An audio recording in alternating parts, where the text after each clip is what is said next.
Hello hi. നമ്മൾ എല്ലാ വീടുകളിലും മല്ലിയില നമ്മൾ ബിരിയാണി ഉണ്ടാക്കാനൊക്കെയായിട്ട് നമ്മൾ വാങ്ങിക്കുമല്ലോ. വാങ്ങിച്ചു കഴിയുമ്പോഴത്തേനും പിന്നെ നമ്മളത് ഫ്രിഡ്ജിനകത്തോട്ട് ഒരു കൂടിനകത്താക്കി കയറ്റി വെക്കും. പക്ഷെ അത് പിടിയുന്ന അങ്ങ് അളിഞ്ഞു പോകും, പിന്നെ ഉപയോഗിക്കാൻ കൊള്ളത്തില്ല. അങ്ങനെ ആയപ്പോൾ ഞാൻ അതൊന്ന് നോക്കിയാണ് ഒരു ടിന്നിനകത്ത് അടച്ചു വെക്കുന്ന ഒരു രീതി നോക്കിയപ്പോഴത്തേനും ഒരു 1.5 മാസത്തോളം ഇത് കേടാകാതെ ഇരിപ്പുണ്ട്. അപ്പോൾ അത് എങ്ങനെയാണെന്ന് നിങ്ങളെ ഒന്ന് കാണിക്കാം. ആദ്യം നമുക്ക് ബിരിയാണിയുടെ ഇല കിട്ടിക്കഴിയുമ്പം നല്ലതായിട്ട് ഒന്ന് കഴുകി നല്ല ഫാനിൻ്റെ അടിയിൽ വെച്ച് നന്നായിട്ട് വെള്ളം തോർത്തിയെടുക്കുക. അങ്ങനെ തോർത്തിയെടുത്ത ലീഫാണിത്. പിന്നെ അത് കണക്ക് തന്നെ അതിനകത്തെ മഞ്ഞ കളറിൽ പഴുത്തതും ചെറുതായിട്ട് കേട് വന്ന ഇലകളൊക്കെ ഉണ്ടെങ്കിൽ അതുമെല്ലാം നമ്മളങ്ങ് അടത്തിക്കളയണം.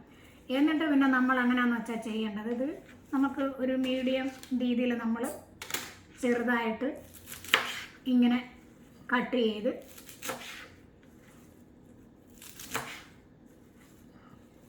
അപ്പം ബിരിയാണിയുടെ ഇലയ്ക്ക് നമ്മൾ വാങ്ങിക്കുമ്പോൾ വിലയല്ലേ, അപ്പം നമ്മൾ എപ്പോഴും പിന്നെ പോയി വാങ്ങിക്കത്തില്ല. ഇപ്പം പോയി കഴിയുമ്പോൾ നമുക്കൊരു വിഷമം, അത് മുഴുവൻ അളിഞ്ഞു പോയല്ലോ എന്നുള്ള ഇത്. അപ്പോൾ അങ്ങനെ പോകാതിരിക്കാൻ വേണ്ടിയിട്ട് നമ്മൾ എന്നാന്ന് വെച്ചാൽ പിന്നെ ഒരു പ്ലാസ്റ്റിക്കിൻ്റെ വല്ല ബൗൾ എടുത്തിട്ട് നമ്മൾ ഈ ടിഷ്യൂ പേപ്പർ ഉണ്ടല്ലോ, ടിഷ്യൂ പേപ്പർ നമ്മൾ ആദ്യം അടിയിലോട്ട് ഒന്ന് വെച്ച് കൊടുക്കണം. ഈ വെള്ളമയം മുഴുവൻ തോർന്നതിന് ശേഷമാണ്. എന്നിട്ട് ഒത്തിരി തിക്കിന് വെക്കല്, ചുമ്മാ നമ്മൾ ഒരു ലെയർ ഇട്ടു. പിന്നെ നമ്മൾ അതുകൊണ്ടൊക്കെ തന്നെ ടിഷ്യൂ പേപ്പർ എടുത്തു അതിൻ്റെ മുകളിലോട്ട്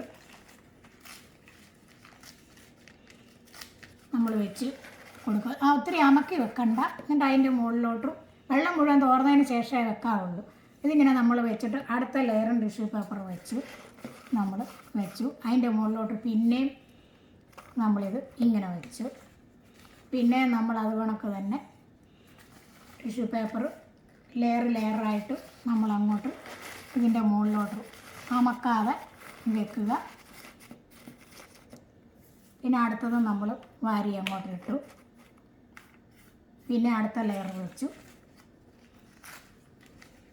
1-2 പാത്രത്തിനകത്ത് നമുക്കിങ്ങനെ കിട്ടുമ്പോൾ നമ്മൾ വാങ്ങിച്ച് വെക്കുകയാണെങ്കിൽ പിന്നെ അത് നമുക്കൊരു 1.5 മാസത്തോളം നമുക്ക് ഉപയോഗിക്കാം. ഒരു കേടും മരത്തിൽ അളിഞ്ഞു പോകാം. പക്ഷേ അഴുക്കുള്ളതെല്ലാം നമ്മൾ പെറുക്കി കളഞ്ഞ് നല്ലതായിട്ട് ഫാനിൻ്റെ അടിയിൽ വെച്ച് തോർത്തി എടുക്കണം. ഫാനിൻ്റെ അടിയിൽ വെച്ച് നല്ലതായിട്ട് തോർന്നതാണിത്, കഴുകിയിട്ട് എടുത്ത് വെച്ചതാണ്. എന്നിട്ടപ്പം നമുക്ക് ഇങ്ങനെ എടുത്ത് നമ്മൾ ഒന്ന് കവർ ചെയ്ത് ഒത്തിരി അമക്കാതെ ഇങ്ങനെ എടുത്ത് വെച്ചേക്കുവാണെങ്കിൽ നമുക്കൊരു 1.5 മാസത്തേക്ക് നമുക്ക് ഇത് ഉപയോഗിക്കാം. എന്നുവെച്ചാൽ നമ്മളെപ്പോഴും പോയി നമുക്ക് വാങ്ങിക്കുക എന്ന് പറയുന്നത് എല്ലാവർക്കും ഒരു വിഷമമാണ്. ചീഞ്ഞ് പോയി കഴിയുമ്പം പിന്നെ വിഷമമാണ്. ഉണക്കി വെച്ചാൽ കൊള്ളത്തുമില്ല, ഫ്രിഡ്ജിൽ വെച്ചാൽ അത് അങ്ങനെ ഇരിക്കും. ഇതിപ്പോൾ ഇനി എടുത്ത് ഫ്രിഡ്ജിൽ വെച്ചിട്ട് ഉപയോഗിക്കുവാണ് ഒരു 1.5 മാസത്തേക്ക് ഇരുന്നു. അപ്പം ഇത് ഇങ്ങനൊരു ടെക്നിക്ക് എല്ലാവരും ഒന്ന് ചെയ്ത് നോക്കുക. Okay, by.